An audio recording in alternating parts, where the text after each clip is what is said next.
أعوذ بالله من الشيطان الرجيم. بسم الله الرحمن الرحيم. الحمد لله الذي أنزل على عبده الكتاب ولم يجعل له عوجا قيما لينذر بأسا شديدا من لدنه ويبشر المؤمنين الذين يعملون الصالحات أن لهم أجرا حسنا ماكثين فيه أبدا وينذر الذين قالوا اتخذ الله ولدا ما لهم به من علم ولا لآبائهم كبرت كلمة تخرج من أفواههم إن يقولون إلا كذبا فلعلك باقع نفسك على آثارهم إن لم يؤمنوا بهذا الحديث أسفا إنا جعلنا ما على الأرض زينة لها لنبلوهم أيهم أحسن عملا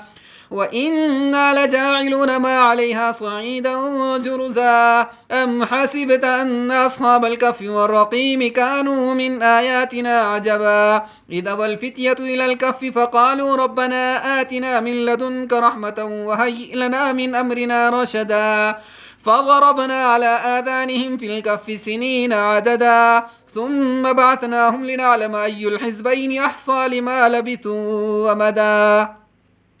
نحن نقص عليك نبأهم بالحق إنهم فتية آمنوا بربهم وزدناهم هدى وربطنا على قلوبهم إذ قاموا فقالوا ربنا رب السماوات والأرض لن ندعو من دونه إلها لقد قلنا إذا شططا هؤلاء قوم اتخذوا من دونه آلهة لولا يأتون عليهم بسلطان بين فمن أظلم ممن افترى على الله كذبا وإذ اعتزلتموهم وما يعبدون إلا الله فأووا إلى الكهف ينشر لكم ربكم من رحمته ويهيئ لكم من أمركم مرفقا وترى الشمس إذا طلعت تزاور عن كفهم ذات اليمين وإذا غربت تقرضهم ذات الشمال وهم في فجوة منه ذلك من آيات الله من يهد الله فهو المهتد ومن يضلل فلن تجد له وليا مرشدا وتحسبهم أيقاظا وهم رقود ونقلبهم ذات اليمين وذات الشمال وكلبهم باسط ذراعيه بالوصيد لو اطلعت عليهم لوليت منهم فرارا ولملئت منهم رعبا وكذلك بعثناهم ليتساءلوا بينهم قال قائل منهم كم لبثتم قالوا لبثنا يوما أو بعض يوم قالوا ربكم أعلم بما لبثتم فابعثوا أحدكم بورقكم هذه إلى المدينة فلينظر أيها أزكى طعاما فليأتكم برزق منه وليتلطف ولا يشعرن بكم أحدا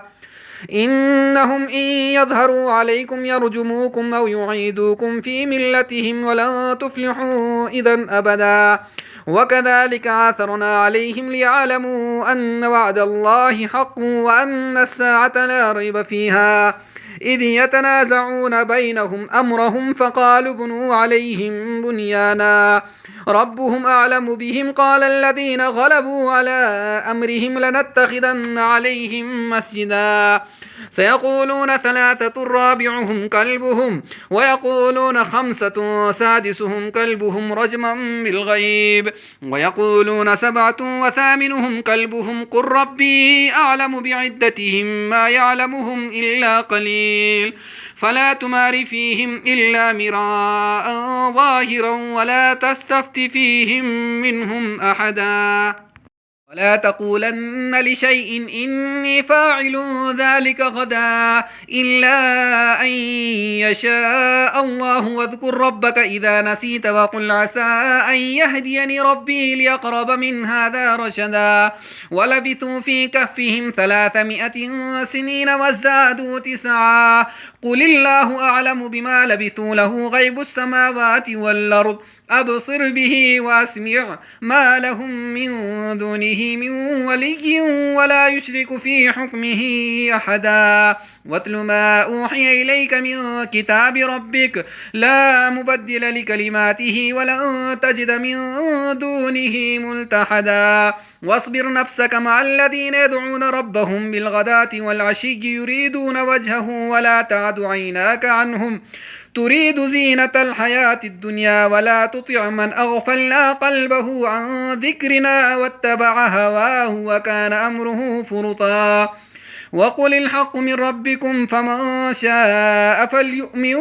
ومن شاء فليكفر إنا أعتدنا للظالمين نارا أحاط بهم سرادقها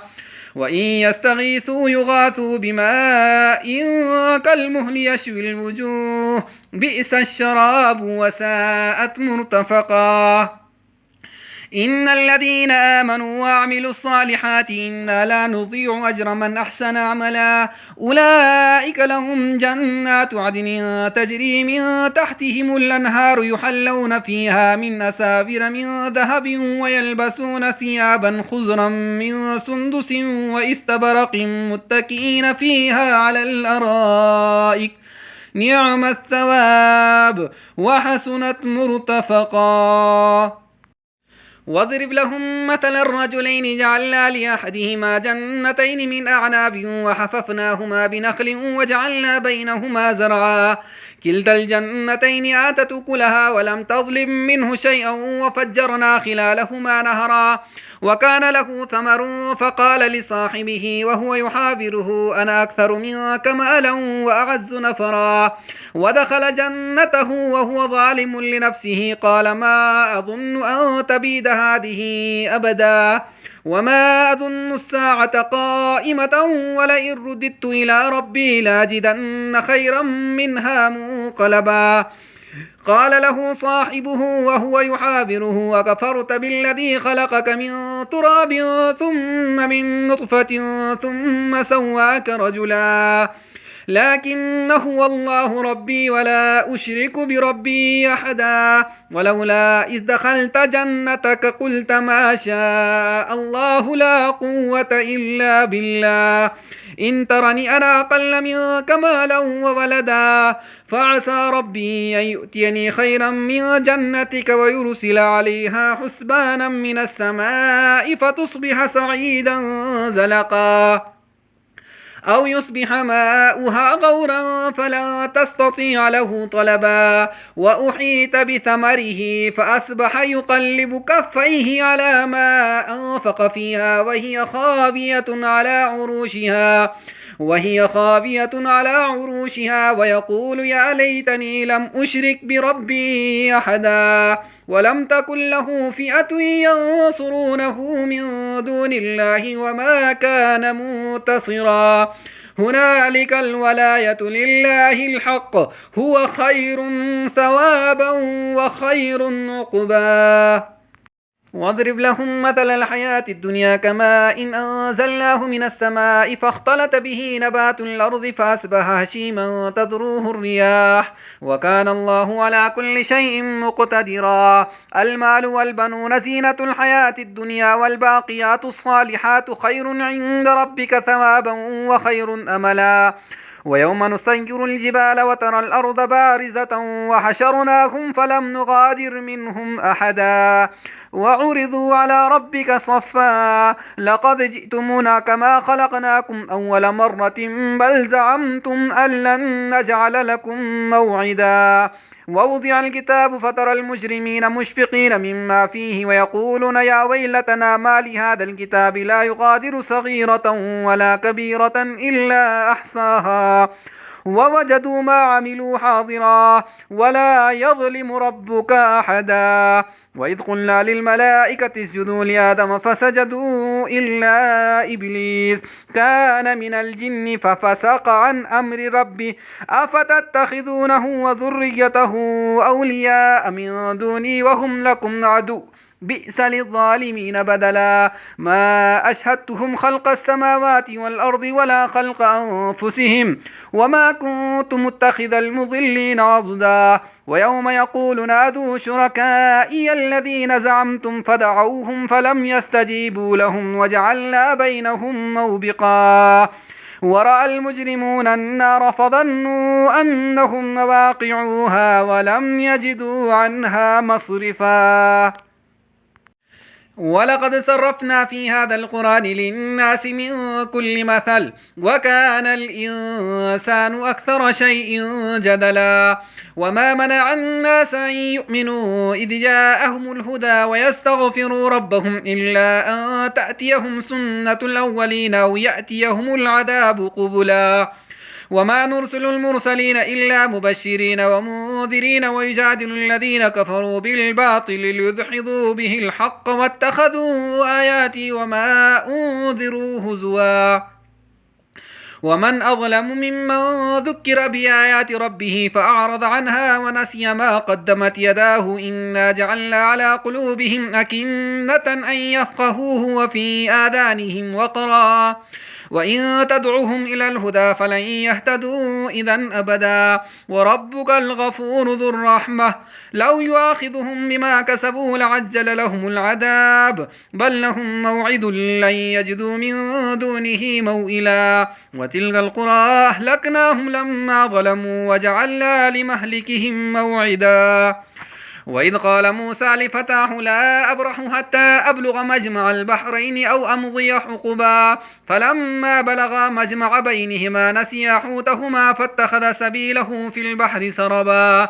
فلما جاوزا قال لفتاه آتنا غداءنا لقد لقينا من سفرنا هذا نصبا قال أرأيت إذ أوينا إلى الصخرة فإني نسيت الحوت وما أنسانيه إلا الشيطان أن أذكره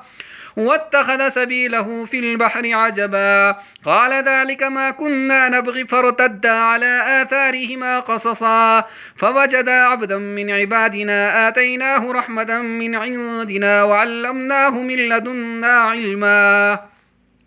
قال له موسى هل أتبعك على أن تعلمني مما علمت رشدا قال إنك لن تستطيع معي صبرا وكيف تصبر على ما لم تحط به خبرا قال ستجدني إن شاء الله صابرا ولا أعصي لك أمرا قال فإن اتبعتني فلا تسألني عن شيء حتى أحدث لك منه ذكرا فانطلقا حتى إذا ركبا في السفينة خرقها قال خرقتها لتغرق أهلها لقد جئت شيئا إمرا قال لم أقل إنك لن تستطيع معي صبرا قال لا تؤاخذني بما نسيت ولا ترهقني من أمري عسرا فانطلقا حتى إذا لقيا غلاما فقتله قال أقتلت نفسا زكية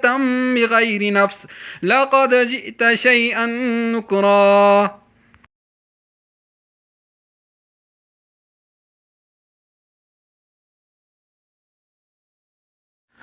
قال ألم أقل لك إنك لن تستطيع معي صبرا قال إن سألتك عن شيء بعدها فلا تصاحبني قد بلغت من لدني عذرا فانطلقا حتى إذا أتيا أهل قرية استطعما أهلها فأبوا أن يضيفوهما فوجدا فيها جدارا يريد أن ينقض فأقامه قال لو شئت لاتخذت عليه أجرا قال هذا فراق بيني وبينك سأنبئك بتأويل ما لم تستطيع عليه صبرا أما السفينة فكانت لمساكين يعملون في البحر فأردت أن أعيبها وكان وراءهم ملك يأخذ كل سفينة غصبا وأما الغلام فكان أبواه مؤمنين فخشينا أن يرهقهما طغيانا وكفرا